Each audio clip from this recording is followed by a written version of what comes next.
오늘의 성경 말씀은 에레미야서 33장 3절 말씀이 되겠습니다. 다 함께 읽겠습니다. 너는 내게 부르짖으라. 내가 네게 응답하겠고 내가 알지 못하는 크고 은밀한 일을 네게 보이리라. 아멘. 아멘. 자, 오늘은 하늘 보좌를 움직이는 기도라는 제목으로 하나님의 은혜를 함께 나누도록 하겠습니다.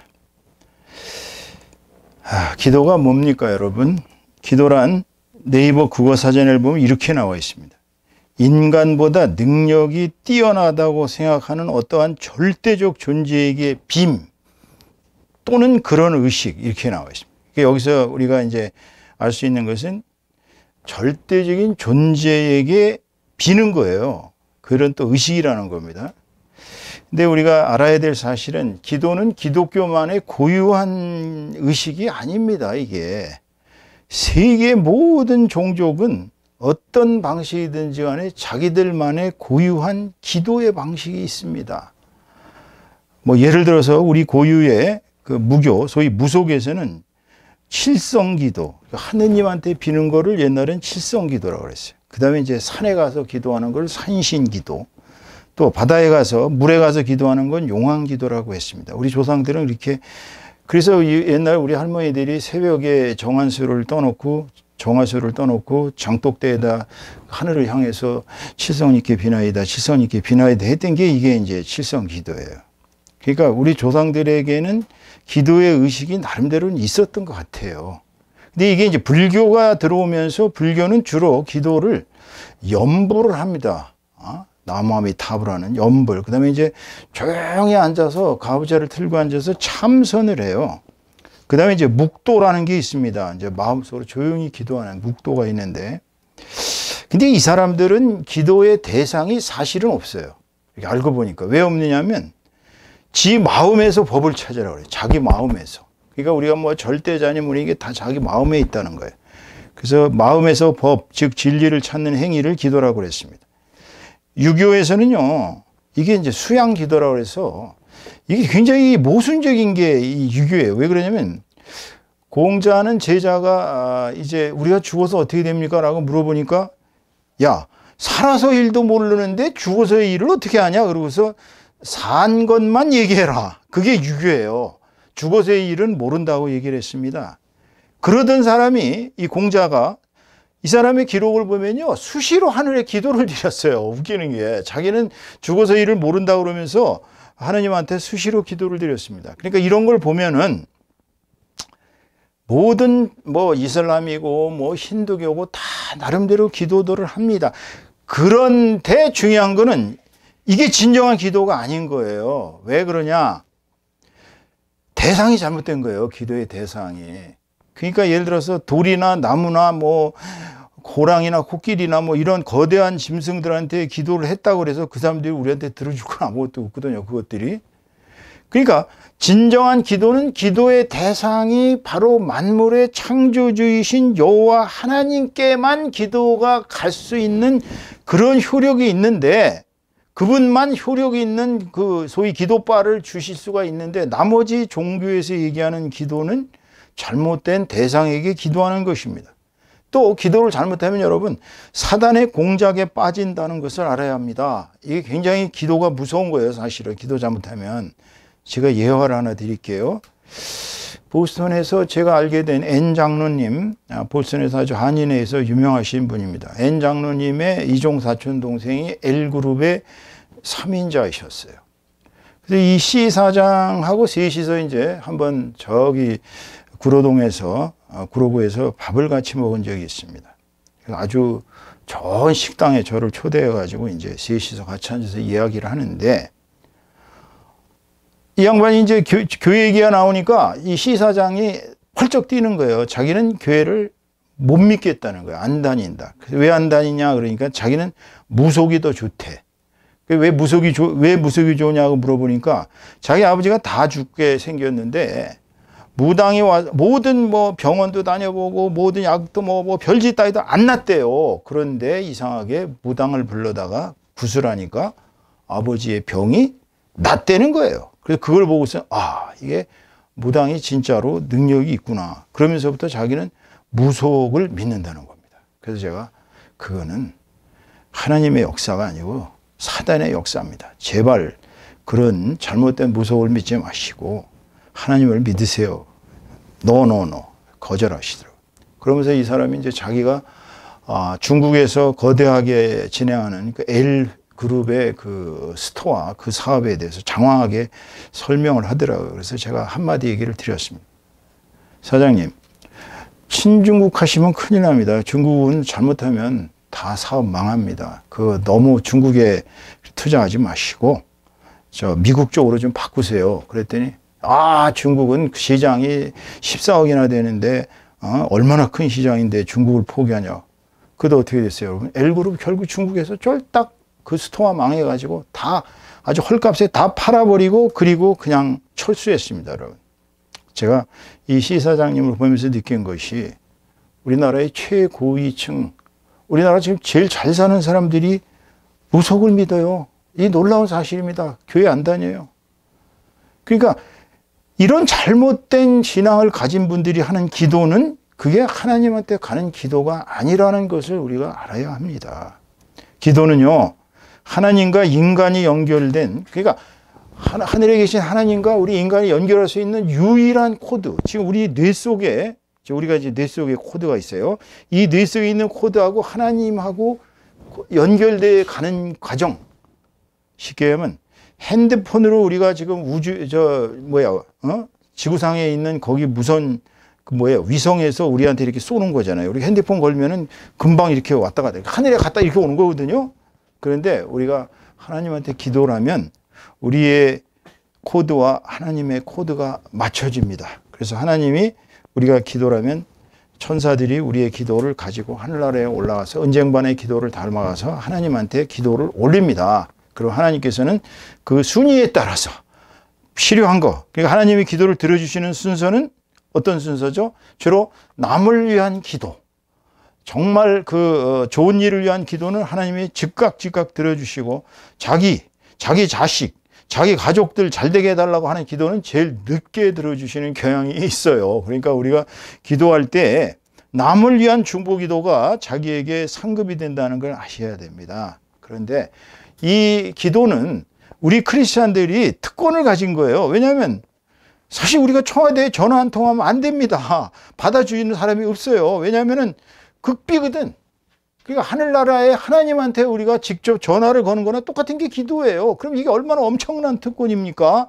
그런데 우리가 예를 들어 가지고 부모에게도 그렇잖아요. 1년 12달 부모에게 전화 한 번 안 거는 자식은 얼마나 불효자입니까, 사실. 그잖아요.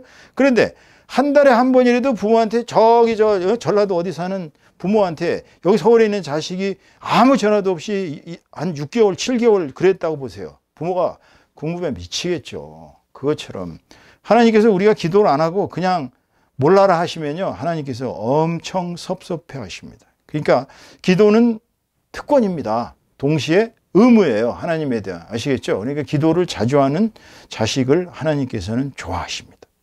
근데 우리가 한 가지 놀라운 사실은 우리가 기도하는 대상이, 제가 이걸 이제 우리 사모하고 매일 아침마다 이제 영어 성경 공부를 하면서 이제 그 엑소더스, 즉 출애굽기를 영어로 공부를 하고 있는데, 거기 19장 보면은 하나님께서 시내산에 강림하시는 장면이 나옵니다. 빽빽한 구름 속에 그냥 연기가 막 나고 막 거기다가 그냥 불덩어리, 그냥 어마어마한 불 속에, 용광로 같은 불 속에서 이제 하나님의 음성이 들립니다. 그리고 하나님의 이 달이 빛이 보입니다. 이렇게 유리 같은 그런 게 보이면서 하나님이 강림하시는 장면이 나옵니다. 제가 그 장면을 자세히 영어로 이제 강의를 하면서 가만히 생각을 해보니까, 이야, 우리가 이런 어마어마한 분을 아버지로 모시고 있구나. 지금 우리가 기도하는 대상이 얼마나 거룩하신 분입니까? 정말 이 세상에서 가장 거룩하신 분이 하나님이십니다. 얼마나 존귀하신 분이에요. 이 우주의 창시자, 이 우주를 만드신 분, 우주에 있는 모든 만물을 만드시고 그들을 다 섭리하시고 그들을 감독하시고 그들에게 상을 주시고 복을 주시는 그런 존귀하신 하나님. 예? 전능하신 하나님이에요. 못하실 일이 없어요. 하나님은 인간의 모습으로 오셨기도 했고 바람 속에 계시기도 했고 불 속에도 계시기도 했고요. 예수님 같은 그런 인간의 모습으로 이 땅에 오셔서 우리를 구원하셨습니다. 이 전지전능한 하나님, 이런 분을 우리가 아버지로 모시고 있는 거예요. 그 아버지에게 전화하는 게 기도예요, 쉽게 얘기하면은. 그래서 우리는 이런 우주 최고의 절대자에게, 자, 기도하는 대상이 누구라고요? 우주 최고의 절대자입니다. 정말로 더 이상의 대상이 없어요. 이분이 모든 우주의 슈프림, 최고의 존엄자, 그분에게 우리는 감사의 기도를 드리는 것입니다. 오늘도 이렇게 무사하게 일어나게 해주시니 할렐루야 감사합니다. 여러분, 일어나는 거요, 노인네들 잘못 일어나면 큰일 납니다. 이거 막 뇌출혈이 와요. 그렇게 해서 잘못되신 분들 많습니다. 자, 일어났어요. 천천히 일어났어요. 일어나가지고 기도하고 밥 먹고 또 운동하고 하루를 또 하나님하고 말씀 읽고 보내고 또 자기 작업을 실행하고 얼마나 감사해요. 그래서 살아있는 자체가 감사합니다. 순간순간이 다 감사 덩어리예요. 또 필요하면 하나님한테 요청할 수 있잖아요. 나 뭐 필요합니다. 하나님 들어주십니다. 제가 이번에 꼭 이걸 해야 되겠습니다. 하나님께 서원합니다. 서원 기도를 할 수 있어요. 또 내 친구 누가 잘못됐어요. 좀 도와주세요. 아파요. 얘를 치유해 주세요. 이 중보하는 거 아닙니까? 여러분, 우리는 기도를 하면서 정말 우리가 인간으로서 이 세상에서 능력 없는 거, 우리가 이 세상에서 힘든 거, 이런 걸 다 아버지 하나님께 아뢰일 수가 있는 거예요. 이게 기도예요. 그런데 왜 기도를 안 하겠어요? 우리가 특권인데, 우리가 하나님께 사랑받는 최고의 행위가 바로 기도하는 것입니다. 기도를 자주 하는 자식을 하나님께서 이뻐하십니다. 그러면 왜, 언제 우리는 기도를 해야 됩니까? 세인트 어거스틴, 기독교 초기 교회의 지도자였던 세인트 어거스틴은 이렇게 얘기했습니다. 믿음이 죽으면 기도가 끊어지고 기도가 끊어지면 믿음이 죽는다. 맞습니다. 아멘. 믿음이 없어지면 기도 안 합니다. 믿음 없는 사람들 특징 보면 기도를 안 해요. 기도가 끊어지면 믿음도 죽어요. 기도가 끊어진다는 얘기는 그냥 우리 영이 죄와 사망으로 가서 망한다, 그 얘기입니다. 기도 안 하면 망한다 이 얘기예요. 그러니까 기도는 싫던 좋던 계속해야 하는 우리의 과제입니다. 기도를 계속해야 우리는 삽니다. 그러면 또 언제 기도해야 됩니까, 여러분? 자신이 아프고, 사람 누구나 다 병들 수 있어요. 아프고, 저도 이번에 감기 독감 걸려서 한 달간을 고생해 놓고 보니까요, 세상 사는 게 너무너무 힘들어요. 왜냐하면 가만히 있는데도 멍해요. 그리고 온몸이 힘이 하나도 없어요. 의욕이 없어요.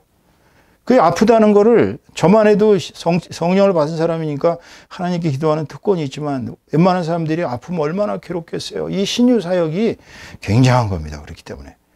그래서 자신이 괴로워요. 세상살이에 지치고 괴롭고 힘들어요. 그러면 기도해야 됩니다. 야고보 사도께서 야고보서 5장 13절에서 16절 이렇게 말씀하셨어요. 13절, 너희 중에 고난당한 자가 있느냐? 그는 기도할 것이요. 즐거워하는 자가 있느냐? 그는 찬송할지니라.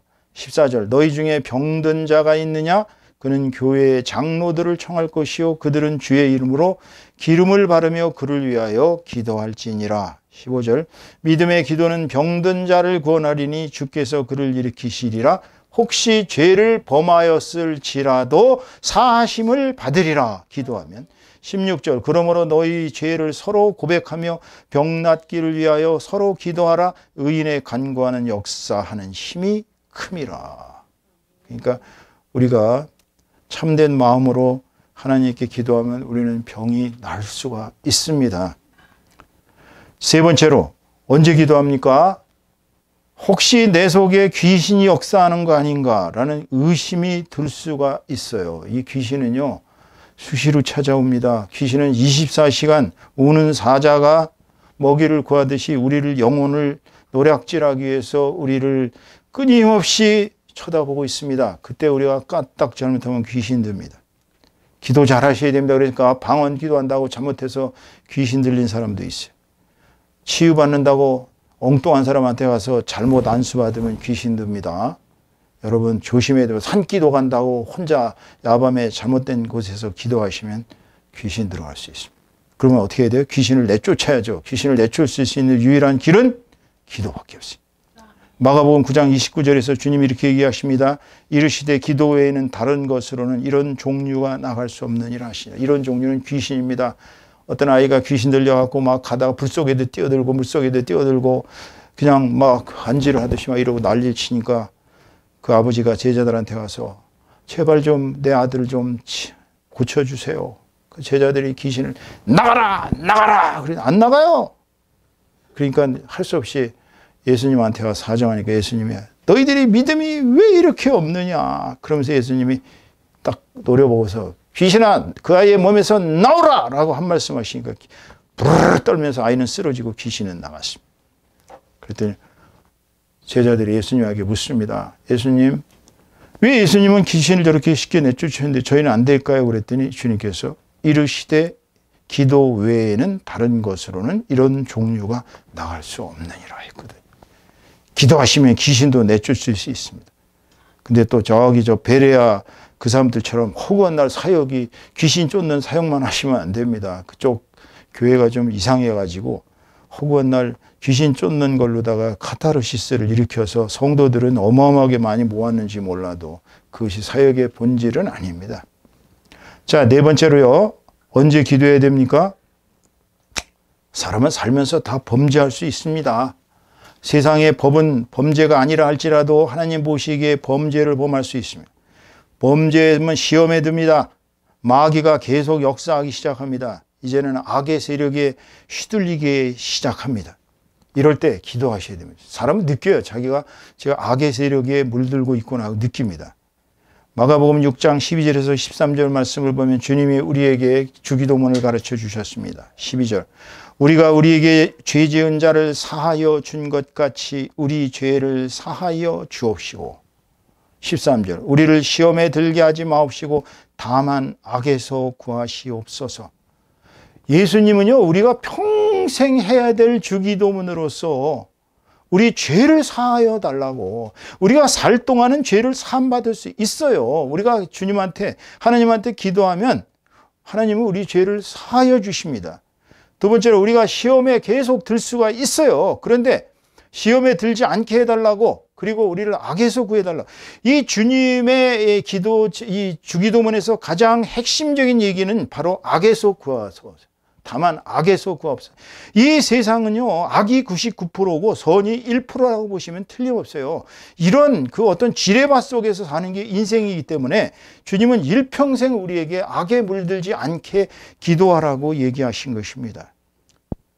자, 겟세마네 동산에서 제자들 보고 나 저기 가서 돌 하나 던진 그 거리에서 기도할 테니까 너희들은 깨어서 1시간만 기도하라고 베드로와 야고보와 요한에게 이야기를 했습니다. 그리고 주님은 땀방울이 핏방울이 되도록 하나님께 기도 올렸습니다. 그래서 와서 보니까 쿨쿨들 자고 있어요. 야, 1시간도 참지 못하냐? 좀 다시 일어나 기도해라. 또 가서 또 기도하셨어요. 이 잔을 저에게 거두어 주시옵소서. 그러는데 계속 그냥 뜨겁게 기도하시고 다시 돌아와서 보니까 또 자고 있어요. 아유, 너희들이 시험에 들지 않게 깨어 있어 기도하라. 마음에는 원이로되 육신이 약하도다 하시고 가자. 이제는 나를 잡으러 올 자들이 왔다 하고 주님은 겟세마네 동산에 마지막 기도를 하시고 아버지의 뜻대로 순교자의 길을 가십니다. 그러니까 제자들은 당시에 중보 기도했으면 얼마나 좋아요. 예수님 그렇게 어려우실 때 세 명이서 그냥 세 명이 손잡고 아버지 하나님 우리 주님 구해 주시옵소서. 아니, 다 자고 있어요. 그러니까 주님은 니들이 마음은 있는데 나를 위해 중보 기도하는 마음은 있었는데 육신이 약하니까 자는구나. 그래, 이제 나는 잡혀가니 가자. 그래. 이게 인간의 모습을 적나라하게 주님이 지적하신 것입니다. 또 언제 기도해야 돼요? 우리가 하나님께 간절히 구하는 것이 있을 때, 또 서원하는 것이 있을 때 기도하는 것입니다. 히브리서 5장 7절에 보면 그는 육체에 계실 때, 여기서 그는 주님입니다. 주님은 육체에 계실 때 자기를 죽음에서 능히 구원하실 이에게 심한 통곡과 눈물로 간구와 소원을 올렸고 그의 경건하심으로 말미암아 들으심을 얻었느니라 그랬어요. 주님 같은 분도 눈물 통곡하면서 주님 하나님께 이렇게 통곡과 눈물로 기도를 올렸어요. 간구와 소원을. 그리고 그의 경건하신 생활로 그렇게 하나님의 아들로 그렇게 이 세상에 오신 분도 그렇게 눈물 콧물 쏟으면서 기도했는데 우리는 왜 기도를 안 하고 있습니까? 사무엘상 1장 10절에서 11절 말씀 보면 10절 보겠습니다. 한나가 마음이 괴로워서 여호와께 기도하고 통곡하며 11절 서원하여 이르되 만군의 여호와여 만일 주의 여종의 고통을 돌보시고 나를 기억하사 주의 여종을 잊지 아니하시고 주의 여종에게 아들을 주시면 내가 그의 평생의 그를 여호와께 드리고 삭도를 그의 머리에 대지 아니하겠나이다. 한나 본처예요. 원래 첩도 없었어요. 결혼했는데 애가 안 생기는 거예요. 10년이 다 되도록. 그러니까 시어머니가 하도 난리 쳐서 그 남편은 첩을 하나 드렸습니다. 첩은 자기가 첩의 주제에 본처를 정말 이렇게 모셔야 될 텐데 모시는 게 아니라 자식도 못 낳는 그야말로 성녀, 돌계집이라고 비웃고 욕하고 잔치 때만 되면 자식들 그 난 애들하고 같이 앉아갖고 본처를 깔보고 욕하고 흉보고 얼마나 한나가 마음이 괴로우면 통곡하면서 이 엘리가 제사장으로 있는 그 성전에 가서 한나는 이렇게 눈물 어린 기도를 드렸던 것입니다. 그러니까 한나가 너무너무 고통스러운 거예요. 자기는 왜 자식이 없을까? 저 첩으로 온 저 여자는 자식을 낳아서 저렇게 나를 괴롭히고 격동시키고 나를 괴롭게 하는데 물론 남편은 끔찍하게 한나를 본처를 사랑했습니다마는 자식이 없는 한나 입장에서는 자식을 갖는 것이 소원이었기 때문에 하나님께 가서 서원 기도를 드렸습니다. 그러니까 한나가 훌륭한 것은 저에게 자식을 주시면 그 자식을 이 삭도를 대지 아니한다는 건 이제 칼로다 머리를 깎지 아니하고 나시린으로 얘를 하나님께 드리겠다는 거예요. 그랬더니 하나님께서는 그 소원을 들어주셔서 낳은 자식, 그게 바로 사사시대를 끝내고 왕정시대를 여는 대선지자 사무엘입니다. 그 사무엘을 낳았어요. 낳는데 보통 엄마 같았으면 아마 잊어버리고 서원기도 잊어버리고 그냥 아이고 내 새끼 하면서 이제 좋은 선생님 밑에 가서 공부해서 이제 출세해야지 그러면서 잘 먹고 잘 살아야지 하면서 깨끗하게 까먹었을 거예요. 그런데 한나는 바로 아이가 젖을 떼자마자 황소 한 마리 몰고서 다시 엘리에게 가서 이 아들을 서원한 대로 하나님께 바칩니다 하고서 바쳤더니 그가 바로 사무엘이 된 것입니다. 여러분, 하나님께서 사무엘에게 임해서 사무엘 어릴 때부터 하나님의 음성이 그에게 들렸습니다. 사무엘은 이스라엘을 사사시대를 끝내고 이제 그 사울 왕에게 왕권을 세워줄 때까지, 그리고 다윗에게 기름 부어서 다윗을 영원한 왕으로 앉힐 때까지 그는 이스라엘을 이끌었습니다. 그는 대선지자였습니다. 사사였어요. 재판장이었어요. 그는 왕만 못했지 엄청난 사람이었습니다. 구약 역사의 최고의 인물 중에 하나예요. 이런 아들이 바로 그 불모의 여인 한나가 마음이 괴로워서 고통스러워서 통곡하면서 하나님한테 서원했을 때 그 서원을 들어주신 하나님이 그녀의 서원을 들어주시고 그가 다시 약속을 지키는 걸 보시고 그를 위대한 인물로 만드시고 다시 한나에게는 여러 명의 자식을 두셔서 한나는 모든 수치와 괴로움을 버렸던 것입니다. 여러분, 이게 서원 기도예요. 여러분이 하나님께 서원하신 건 반드시 지키시기를 주님의 이름으로 축원합니다. 또 언제 기도해야 됩니까? 우리나라 지금 나라와 교회가 고난과 위기에 처해 있습니다. 이때 기도할 때입니다. 지금 크리스찬으로서 나라와 교회가 어떻게 되든지 말든지 나만 잘 되면 된다라고 생각하고 그렇게 하시면 안 됩니다. 여러분, 에스더 4장 16절 보면 에스더는 자기 사춘이죠.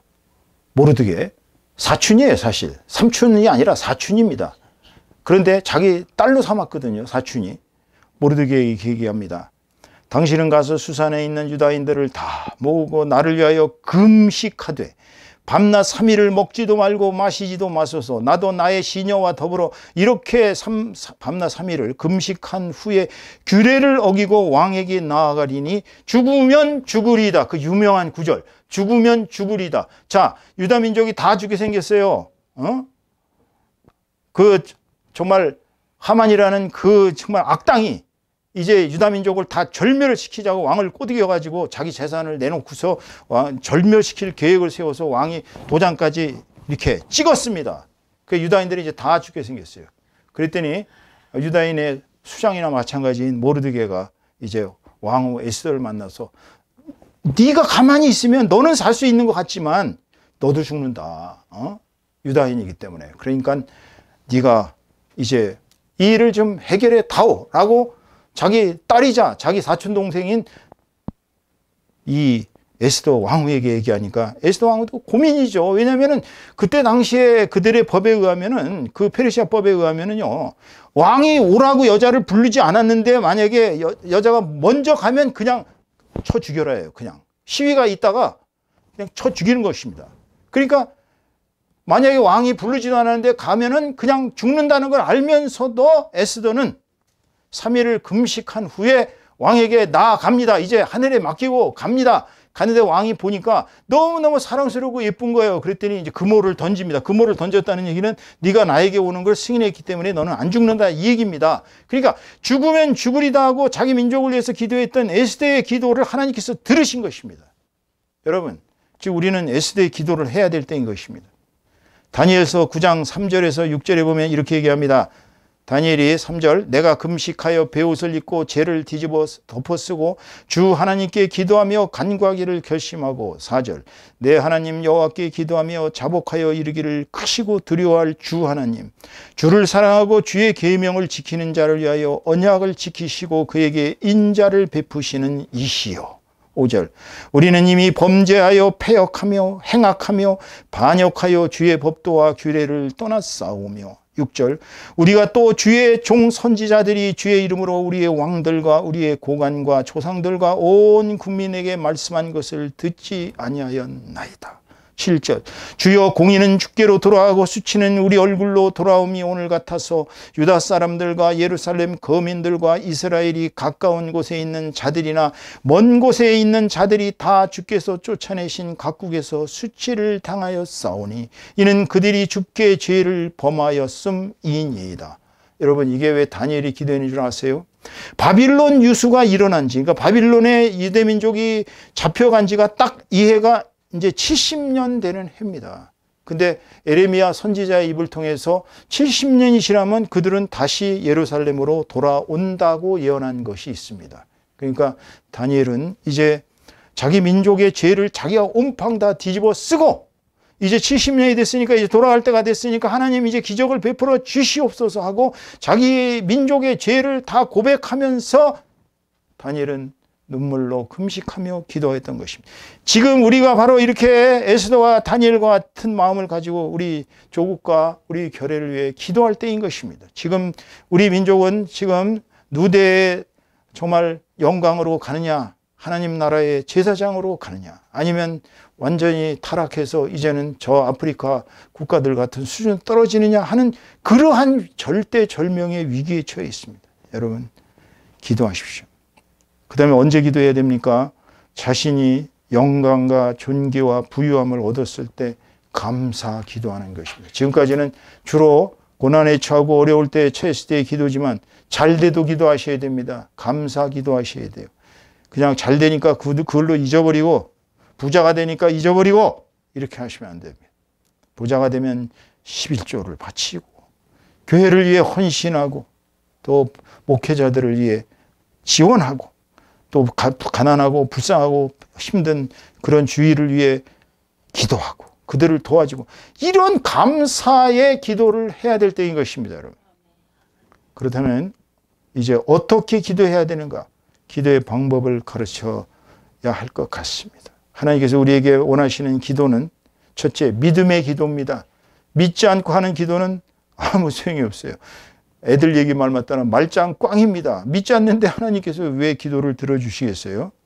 첫째로 우리는 하늘나라 보좌에 앉아서 지금도 통치하신 하나님께서 우리 인간과 우주 만물을 주관하신 것, 나의 인생의 모든 것을 주관하시는 주관자라는 것을 믿고 기도해야 됩니다. 잘못된 대상에게 기도해봤자 소용없을 거 아니에요. 부처님한테 가서 기도하는데 무슨 응답이 있겠어요? 있을 리가 없잖아요. 돌멩이에다 대고 기도하시는 자기 아들 입시 합격하게 해달라고 그런 분들 보면 참 대상을 잘못 선택한 것입니다. 시편 103편 19절에 보면 여호와께서 그의 보좌를 하늘에 세우시고 그의 왕권으로 만유를 다스리시도다 그랬어요. 하늘에 앉아 계시는 하나님께서 왕권으로 만유를 다스리십니다. 요한계시록 8장 3절에 4절 말씀 보면은 3절 또 다른 천사가 와서 제단 곁에 서서 금향로를 가지고 많은 향을 받았으니 이는 모든 성도의 기도와 합하여 보좌 앞 금제단에 드리고자 함이라. 그러니까 천사가 쟁반에다가 금쟁반에다가 기도를 가지고 올라옵니다. 가도 올라오면 그 기도는 하나님 계신 보좌 앞 금제단에 드려지게 되는 것입니다. 4절 향연이 성도의 기도와 함께 천사의 손으로부터 하나님 앞으로 올라가는지라. 기도가 하나님 앞에 상달된다는 이 놀라운 사실. 그러니까 믿고 기도해야죠. 이 기도가 받아들여질까 말까. 하나님은 살아계시까. 이런 식의 기도는 아무 소용없어요.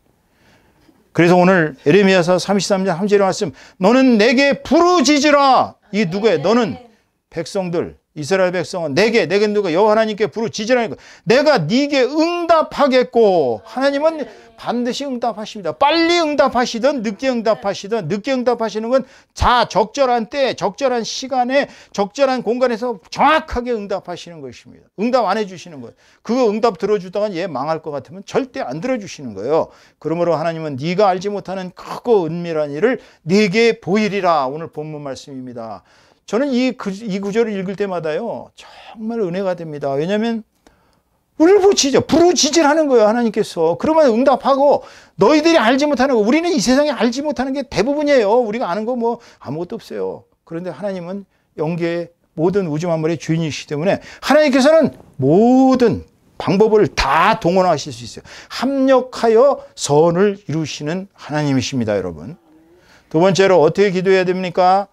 계속 힘써서 기도해야 되는 것입니다. 하루 기도하고 나서 왜 안 들어주세요? 저 하나님 안 믿을래요. 그런 사람들 가끔 있어요. 이번 일을 들어주시면 제가 하나님을 믿겠습니다. 어떤 때는 하나님이 그 사람을 구원하시려고 딱 그 기도하는 순간 들어주셔요. 저 같은 경우도 대표적인 예죠. 딱 한 번 기도했는데 신유 받았잖아요. 그랬는데 그 놀라운 기도가 왜 그랬겠어요? 그냥 하나님께서 기다리시던 거예요. 구원해 주려고. 근데 뺀질뺀질한 말을 안 듣더니 그날따라 눈물 콧물을 다 회개 기도하니까 그냥 잽싸게 치료해 주셔요. 저는 이거 하나님의 놀라운 기적의 역사라는 건 항상 가능하다는 것입니다. 사무엘상 12장 23절 보면 나는 너희를 위하여 기도하기를 쉬는 죄를 여호와 앞에 결단코 범하지 아니하고 선하고 의로운 길을 너희에게 가르칠 것인 즉 이건 사무엘 선지자가 이제 마지막으로 사울 왕을 세우고 이제 사울이 왕권을 차지하면 분명히 문제가 일어난다고 분명히 경고했습니다. 왕을 세우면 여호와 하나님을 왕을 섬기기보다 인간은 보이는 왕을 더 두려워하고 더 무서워하게 돼 있어요. 그게 인간입니다. 인간이 왜 이단에 빠지고 왜 가짜 선지자들에 빠지냐면 눈에 보이거든. 눈에 나를 믿어라. 내가 바로 예수야. 그러면 뭔가 그럴듯하거든요. 눈에 보이니까. 보이지 않는 사람은 어떻게 믿어요? 근데 하나님께서는 보이지 않습니다. 그러니까 우리는 사무엘 선지자의 말씀처럼 우리가 하나님의 의로운 길을 가지 않으면 선지자들이 아무리 기도해도 소용이 없는 거예요. 누가복음 18장 1절에서 7절 말씀 봅니다. 1절, 7절 말씀 봅니다. 1절 예수께서 그들에게 항상 기도하고 낭망하지 말아야 할 것을 비유로 말씀하여 이게 유명한 과부와 재판관의 비유입니다. 자, 과부가 억울한 일을 당했습니다. 원한에 가득 찼어요. 그는 아무 힘도 없고 백도 없고 돈도 없고 능력도 없어요. 최고의 변호사 살 돈도 없습니다. 그러니까 그냥 재판관에게 허구한 날 탄원서 쓰고 찾아가서 이 원한을 풀어주세요 하고 얘기해도 재판관은 불의의 재판관입니다. 원래 그는 뇌물을 많이 받아먹고 그 다음에 그야말로 적당하게 자기가 그냥 판결 편한 대로 하는 거예요. 그러니까 이 과부의 재판은 절대로 들어주질 않습니다. 왜냐하면 아무 생기는 게 없거든. 그러니까 이 과부는 그래도 끊임없이 가서 그냥 뭐 정말 탄원서 넣고 그냥 문 바깥에서 기다리고 난리 치니까 이 재판관이 나중에 머리가 지끈거리는 거예요. 그러면서 생각하기를 아이고 이거 그냥 놔두면 언론에 날지도 모르겠다. 소문나서 나 나쁜 재판관이라고 소문나서 저 여자 때문에 내 인생이 망칠지도 모르니까 할 수 없다. 한 번은 들어주자. 그래가지고 재판관이 한 번은 그 여자의 소원을 들어줬다고 합니다. 그래서 7절 주님 말씀입니다. 재판관도 불의의 재판관도 그 억울한 과부의 그 원한을 풀어 조건을 하물며 하나님께서 그 밤낮 부르짖는 택하신 자들의 원한을 풀어주지 아니하시겠느냐. 그들에게 오래 참으시겠느냐. 여러분, 하나님은 우리를 너무너무 끔찍이 사랑하셔서 당신의 외아들 독생자 예수 그리스도까지 아끼지 않으시고 십자가에서 희생시키신 분이에요. 그런 분이 우리가 기도하는데 울부짖으면서 눈물로 기도하는데 안 들어주시겠습니까? 들어주신다는 것이 정답입니다. 세 번째로 어떻게 기도해야 되겠습니까? 혼자 힘들면 여럿이 모여서 기도하세요. 함께. 이게 중보기도의 위력입니다. 자, 주님의 말씀입니다. 19절.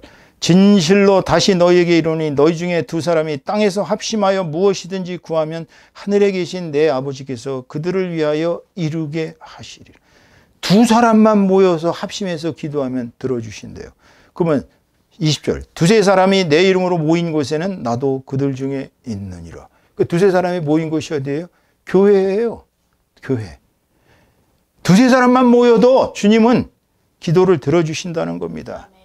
근데 중보기도 팀이 7명. 제가 지금 아까 중보기도 했지만 우리 홍영기 그 청년을 위해서 지금 우리 중보기도자가 7명, 우리 교회 몇 명, 거기 7명. 그러니까 계속 기도하니까 하나님께서 안 들어주실 리가 없죠. 여러분, 중보기도의 파워는 대단합니다.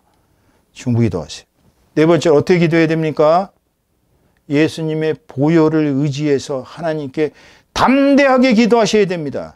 왜냐하면 사람들은 기도하면서 그래요. 아유, 내가 이렇게 죄가 많은데 내가 기도도 잘 안 하고 내가 이렇게 교회에 가서 정말 제대로 된 신앙생활도 못하고 내가 정말 불신자나 마찬가지인데 내가 과연 하나님한테 기도하면 들어주실까? 나 같은 죄인은 하나님의 얼굴을 뵐 능력도 없는데 이게 될까 말까? 이렇게 하지 말라는 거예요. 우리의 죄는 누구의 보혈로 깨끗이 씻겨졌습니까? 예수님의 보혈입니다. 예수님의 보혈이 뭐예요? 보혈. valuable blood라는 이 말은요. 아니, 이 세상에서 인간의 피도 소중하다고 그랬어요. 심지어 하나님은 동물의 피도 소중하다고 그랬습니다. 그래서 너희들 동물을 먹되 피를 먹지 말라고 명령하시지 않습니까? 왜? 피는 생명이거든. 그런데 인간의 피도 소중한데 예수님의 피는 얼마나 소중하겠어요? 이거는 상상할 수 없는 그야말로 이 온 우주의 최대가의 제대가보다 더한 것이 예수 그리스도의 보혈입니다. 그래서 히브리서 10장 19절에서 20절 말씀 보면 19절 그러므로 형제들아 우리가 예수의 피를 힘입어 성소에 들어갈 담력을 얻었나니 20절 그 길은 우리를 위하여 휘장 가운데로 열어놓으신 새로운 살 길이요 휘장은 곧 그의 육체니라 그랬습니다. 여러분, 예수님을 믿었기 때문에 예수님의 피로서 우리는 하나님께 담대히 나아갈 수 있는 우리가 깨끗함을 얻은 거예요. 우리가 기도를 하고 예수님의 보혈로 기도를 하면 예수님의 보혈이 우리를 씻기시고 우리는 그리스도의 능력으로 하나님한테 가는 것이지 우리가 잘나서 하나님께 기도드릴 수 있는 것이 아닙니다. 여러분은 담대히 기도하십시오. 누구의 피를 의지해서? 예수님의 보혈을 의지해서. 오늘 설교의 결론을 맺습니다. 하나님의 보좌를 움직이는 기도의 위력은 그야말로 막강합니다, 여러분. 아멘. 첫째, 우리는 죄와 사망으로 갈 수밖에 없었던 죄인들입니다. 우리는 사단의 진영에서 예수 그리스도의 진영으로 옮겨오면서 예수 그리스도라는 대제사장, 이 온 우주의 하늘나라 보좌에 그 대제사장님의 보혈의 능력으로 하나님 보좌에 다가갈 수 있는 기도의 능력과 권세를 얻었습니다. 할렐루야. 두 번째로 우리가 기도한다는 것은요, 하나님의 보좌를 움직이는 것입니다. 하나님의 보좌가 심하게 흔들리면 민족이 살아납니다, 여러분. 하나님의 보좌가 강하게 역사하시면 이 세계의 모든 것이 하나님의 뜻대로 옮겨집니다. 그러므로 예수 그리스도와 하나 되어서 하나님의 자녀가 된 우리는 늘 감사하고, 요청 드릴 거 있으면 요청 드리고, 서원할 거 있으면 서원 드리고, 또 여러 명이 모여서 함께 중보할 수 있는 특권을 얻은 것입니다, 여러분. 할렐루야. 세 번째로, 기도는 자신이 고난에 처해 있거나, 지금 고난에 처해 있습니까? 기도하세요. 귀신 들려온 것 같습니까? 기도하세요. 여러분 지금 악의 진영으로 자꾸 빠져들어가고 있습니까? 기도하세요. 나라와 결의가 위기에 처했습니까? 기도하세요. 이럴 때 어떻게 하라고요? 자신을 비우면서 에스더와 다니엘처럼 금식하면서 어떻게 하라고? 울부짖으면서 너희는 내게 부르짖으라. 내가 내게 응답하겠고 네가 알지 못하는 비밀한 일을 내게 보이리라고는 하나님에게 나아가서 울부짖으면서 기도해야 되는 것입니다. 마지막으로 기도할 때는 어떻게 하라고요? 하나님은 반드시 응답 주실 것을 확실히 믿으면서 자신의 심령을 다해서 온 정성과 뜻과 마음과 뜻과 몸과 모든 것을 하나님 앞에 올인하면서 지속적으로 힘껏 기도해야 되는 것입니다. 아멘. 여러분, 저와 여러분, 하나님의 기도의 파워를 가지고 늘 기도하면서 하나님의 보좌를 움직이고 하나님의 역사에 참여하는 그야말로 그리스도의 영광을 드러내는 저와 여러분 다 되시기를 주님의 이름으로 축원합니다. 축원합니다. 아멘. 아멘.